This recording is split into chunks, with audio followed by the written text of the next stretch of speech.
तुषार कपूर की आवाज में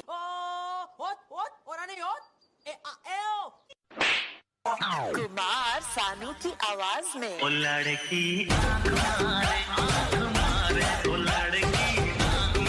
अन्नाया नोंनि बेसेबा मिलौना गोसोआ नोंनि बेसेबा गुवार बेनिखायनोथ' नोंखौ रोजे जेब्लाबो नोंखौ बावनो हाया जेब्लाबो नों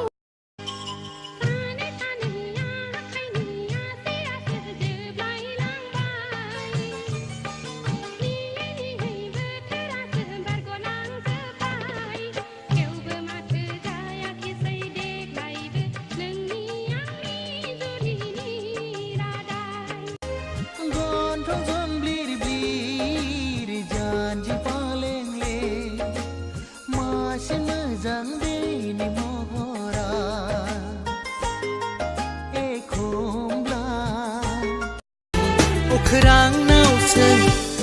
आंनि नोंखौ अननाया